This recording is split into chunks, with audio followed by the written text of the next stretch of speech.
This is the Ultrarunning History Podcast. I'm your host, Davey Crockett. Thanks for coming.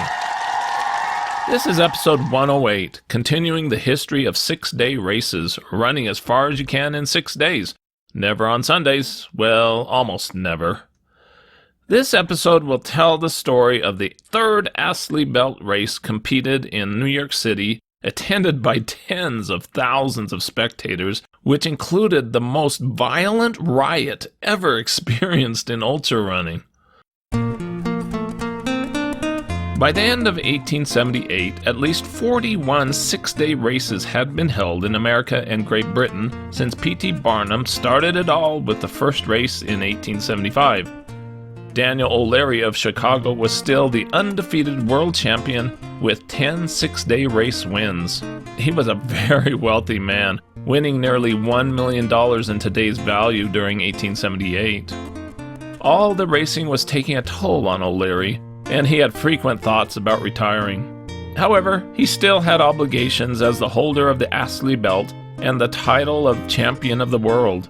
If he could defend the Astley Belt one more time, 3 wins in a row, by rule, he could keep the belt forever. A third Astley Belt race was in the early planning to be held sometime during the summer of 1879. In January, O'Leary went to Arkansas to rest at the famous hot springs, with its 6 bathhouses and 24 hotels.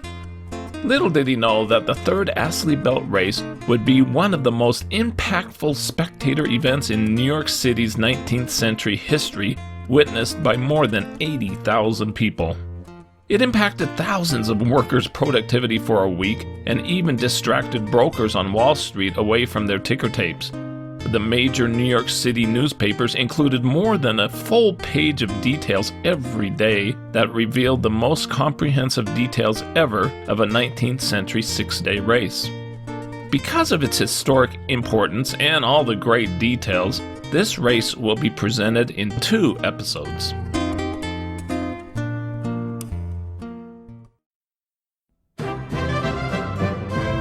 Sir John Astley wanted to make sure a Brit would next win the Astley Belt.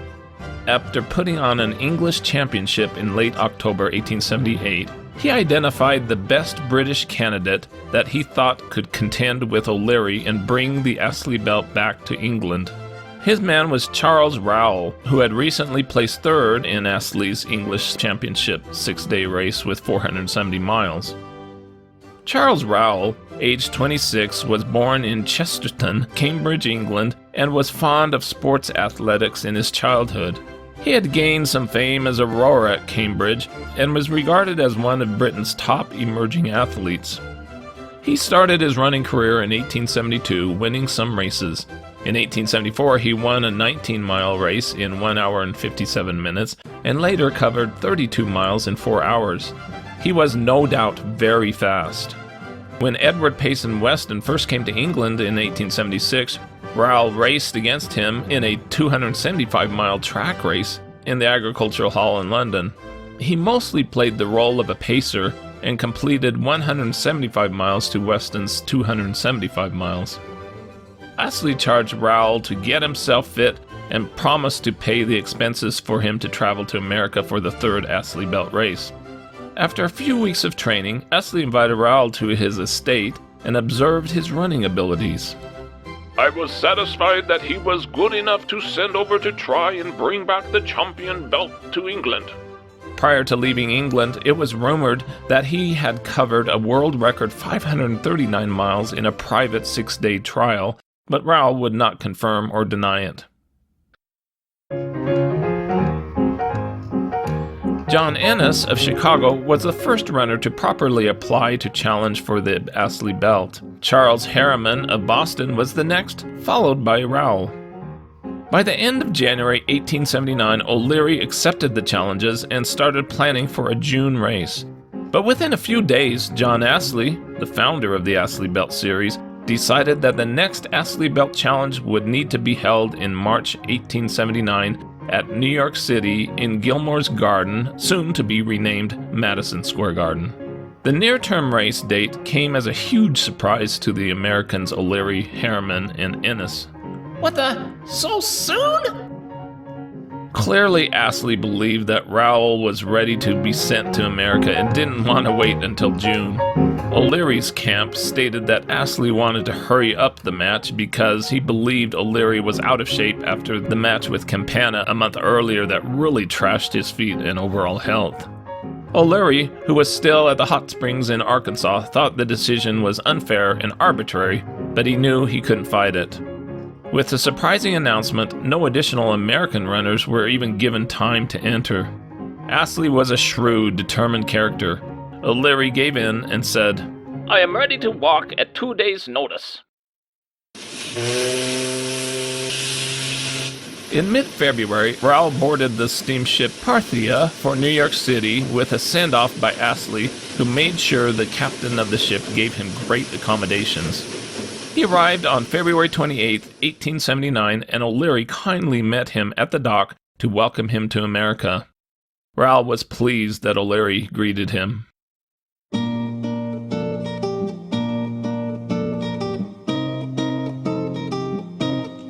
Rowell walked to Gilmore's Garden in downtown New York City to look at the venue of the race, and then walked downtown to the St. James Hotel to have a runners' meeting with O'Leary, Harriman, and Ennis. Ennis had recently arrived from Chicago after a terrible road trip was delayed en route for 2 days because of heavy snow.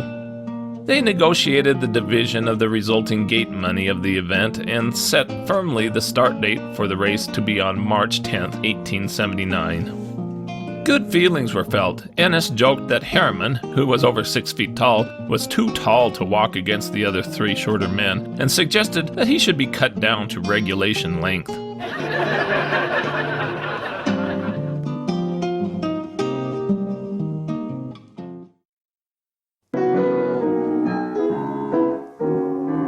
John Ennis, age 36, was a carpenter from Chicago. He was born in Langford, Ireland, immigrated to America when young, and served in the Civil War for Illinois. He had been competing in walking since 1868. He had beaten O'Leary in a handicapped race early in October 1875, walking 90 miles before O'Leary could reach 100 miles. He also was a very talented endurance ice skater. In 1876, he skated for 150 miles in 18 hours, 43 minutes. Ennis was a veteran of several 6-day races, but he usually came up short due to stomach problems. Many in Chicago had turned against him. Is it not about time that this man should end his nonsensical talk? He has made more failures than any known pedestrian in this country.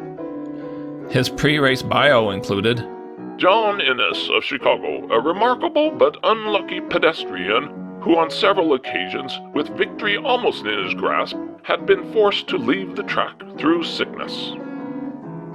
In 1879, Ennis finally started to taste success. He won 2 6-day races in Buffalo, New York, with his best at 422 miles. In late 1878, he went to England and raced against Rowell and others in the English Astley Belt Race, where he finished in 5th with 410 miles. Charles Harriman, age 25, was a shoemaker originally from Maine, but living in Haverhill, Massachusetts. He began his running career in 1868 in short sprinting races. His ultra-running experience was recent but impressive, breaking the existing walking 100-mile world record with a time of 18 hours 48 minutes. With no 6-day experience, he entered the next Astley Belt Race and was accepted. Harriman had trained hard for the race. His pre-race bio included, Charles A. Harriman, the dark horse of the lot, though a novice in 6-day contests, has a remarkable record as a 24 and 36-hour walker. A week before the race, Rowell and Ennis trained together in Central Park.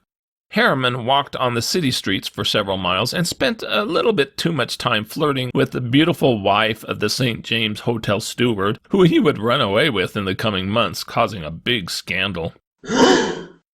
O'Leary took it easy, making no predictions, and went to Gilmore's Garden to watch Rowell run. New York was curious about the Englishman. Rowell is the smallest man of the 4 candidates and now weighs about 140 pounds in costume. His style of progression is a trot, yet he moves along with little apparent exertion. Raoul said, I'm not a walker. I know how to run, but I am a poor walker. At Gilmore's Garden, the 8-foot wide track, 8 laps to a mile, was improved to eliminate the clouds of dust that had hindered the earlier O'Leary-Campana race. It was composed of compacted sawdust on clay and rolled for hours. Careful attention was paid to make sure the spectators had good accommodations. A 12-foot wide platform was constructed outside of the track, with a railing for spectators to view the runners closely. The space for scorers and the members of the press was ample, and well protected from unwarranted intrusion by a high picket fence. Police officers would be stationed to prevent spectators to interrupt the competition. A huge blackboard was placed in the center of the building for every mile to be promptly posted. A box near the Madison Avenue entrance was designated to be the telegraph office, and wires were run to the Western Union building. Messages would be sent to England directly from the track. Fires from 17 furnaces would warm the building. Huts or cottages were provided for each man and their crews. They were 10 by 11 feet, and each was furnished with gas stoves, comfortable beds, and plenty of cooking utensils. The Third Astley Belt Race, held on March 10, 1879, was billed as the greatest pedestrian match that has ever been contested in this country. It had the most bizarre start in the history of ultrarunning. 3 hours before the 1 a.m. start, hundreds of interested spectators lined up 5 deep for a block long on Madison Avenue, anxious to buy tickets. The ticket sellers worked furiously, and hundreds of people pressed into the building without paying. Such a scene has not been witnessed previously at a walking match. When the doors opened, there was a rush by the eager throng. As thousands of people were pouring into Gilmore's Garden, the contestants arrived at midnight, greeted by 4,000 people, and shut themselves in their little huts away from the confusion to prepare. With an hour to go, the crowd was surging back and forth, and there was still a mass of people outside wanting to get in. The police did their best to hold off the rush through the door. The Astley Belt was put on display at the judges' stand. The runners came out and rules were read to them.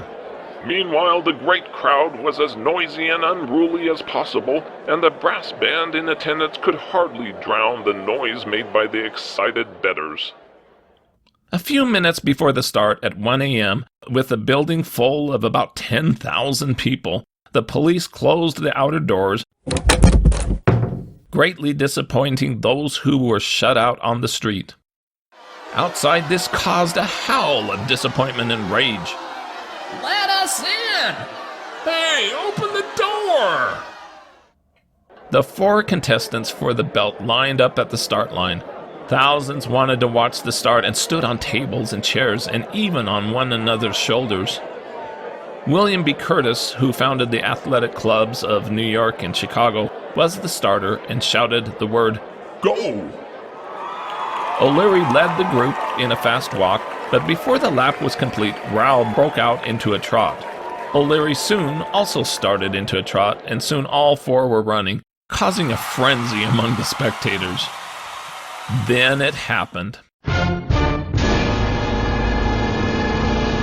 When the first mile was announced on the blackboard with a time of 9 minutes 25 seconds, the cheering was deafening.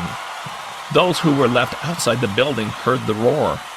The outside crowd turned into an angry mob and rushed for the entrance, overwhelming the 2 policemen out there, broke down the door of its hinges, and pushed into the building. A dozen policemen inside rushed to meet the mob, including Police Captain Alexander Clubber Williams, who was known for his brutality. Then occurred one of the liveliest scrimmages seen in New York for a long time. The police used their clubs freely, and the blows fell thick and fast at random. This harsh usage was effectual, and the mob was driven clear of the building. The sound of the heavy blows rained upon the defenseless heads and bodies of the unfortunates who happened to be in the front ranks was sickening. The riot that issued was not only because the crowd was denied entry, but also because of the police brutality that injured 70 people and sent them to the hospital. Rocks were thrown at the windows of the building, breaking at least one, and some climbed onto the roof. Police patrol lines were eventually established so that nobody could approach within a block of the garden. Those inside the building didn't dare to venture out among the angry thousands. After 2 hours, the outside crowd finally dispersed. Meanwhile, Raoul continued to run, leading the small pack, completing the first 8 miles in 1 hour 10 minutes, with O'Leary about a mile behind. O'Leary walks with his usual grace stride and is loudly applauded. He outruns Raoul whenever he wants to. At times the runners were in a single file trotting. At such times the people in the inner circle would rush from side to side to get a better view of the men. The tramping of their feet sounded like a squadron of cavalry. Both O'Leary and Ennis became sick during the morning and needed to take frequent rests, falling behind. Raoul was the first to reach 100 miles in 19 hours 34 minutes, with O'Leary 13 miles behind, still plagued by a sour stomach. When they were on the track at the same time, Raoul would tuck in behind O'Leary on the laps and never let O'Leary unlap himself. When O'Leary would break into a trot, Raoul would do the same. At the end of day 1, the score was Raoul 110 miles, Harriman 100, Ennis 95, and O'Leary 93.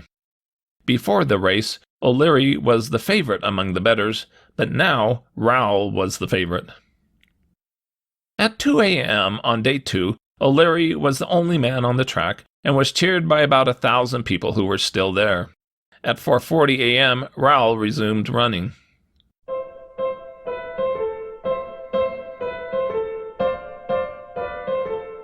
The race captured the imagination of New York City. Bulletins were displayed and kept updated out in the streets that attracted crowds of eager news seekers. Such general interest in a match of this kind has never been excited in this or any other city.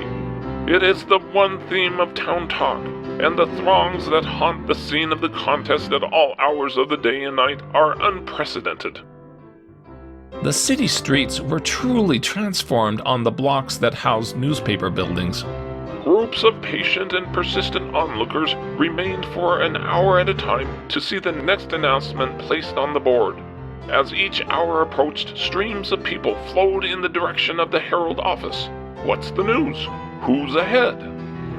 Stage drivers would even slow down their carriages as they passed to get a little news.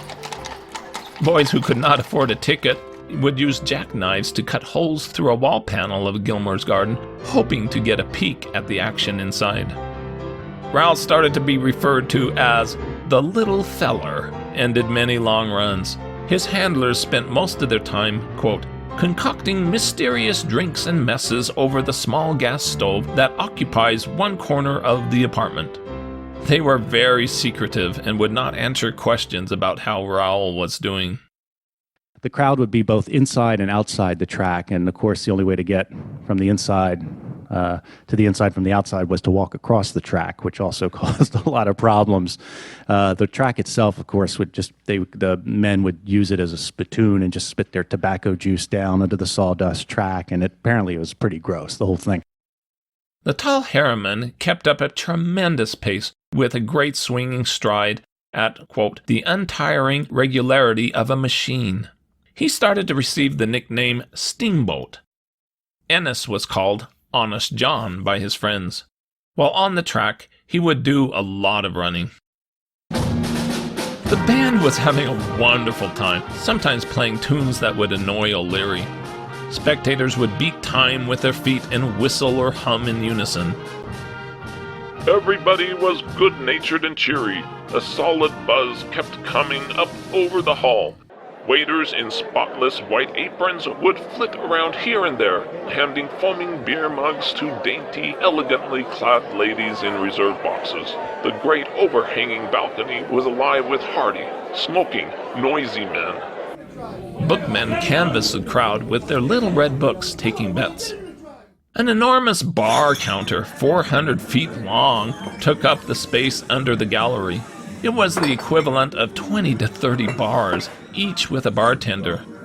Men 5 to 10 deep pushed, swearing, smoked, hustled and bustled and shouted for their favorite beverage. They drank beer by the 100 kegs, whiskey by the barrel, and gin by the gallon. Money flowed like beer. Everyone drank pretty much all the time. Meanwhile, everything on the track was business. Ennis looked the freshest. Harriman looked worn out, and it was rumored that Rowell was getting out of order with a calf strain.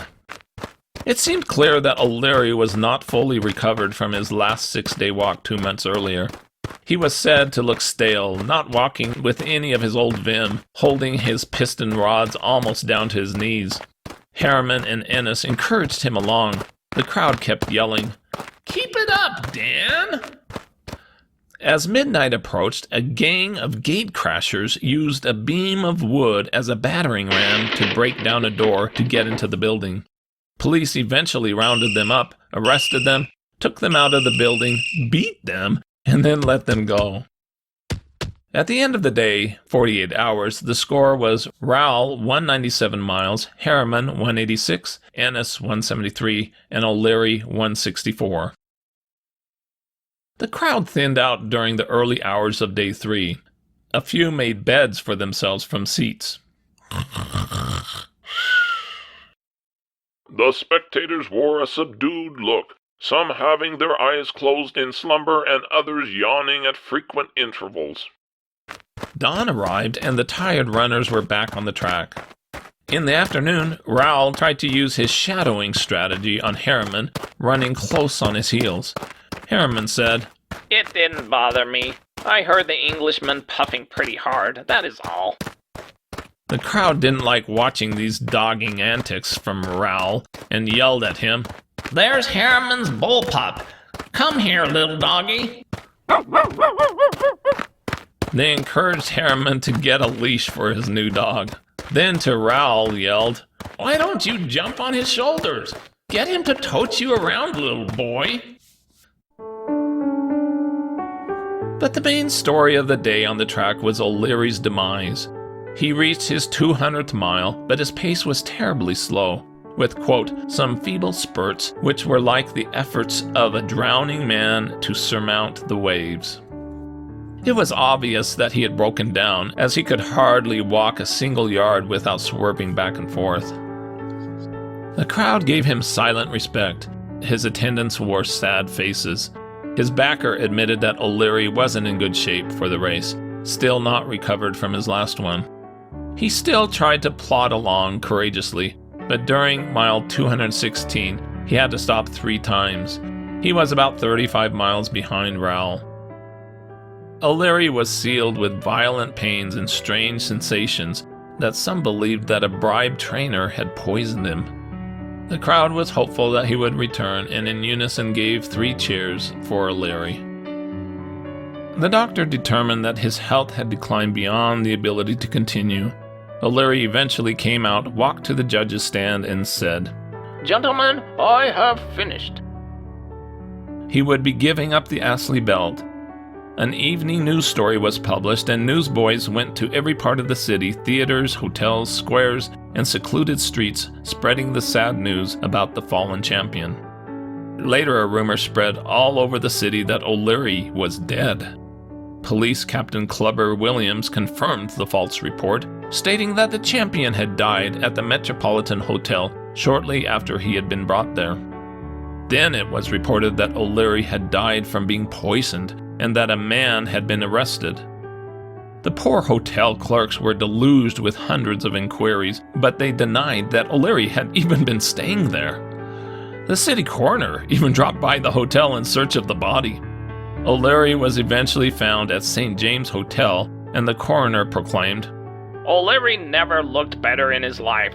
There is nothing the matter with him. Well then, why did O'Leary leave the track? The coroner replied, Because he was tired and couldn't go any further. O'Leary's doctor was asked why O'Leary broke down so soon. He blamed it on his trip to the hot springs, which softened up his feet and made him sick. Then the atmosphere in this garden was simply rank poison, as bad as arsenic. At every breath, he got a mouthful of dust, smoke, and stale air. O'Leary could not win the Astley Belt for the third time in a row, and thus could not claim it permanently. It would have a new steward. At 4 p.m. on day 3, the score was Rowell 250 miles, Harriman 238, Ennis 223, and O'Leary 215 dropped out. Stay tuned for the exciting conclusion of the Third Astley Belt in episode 109.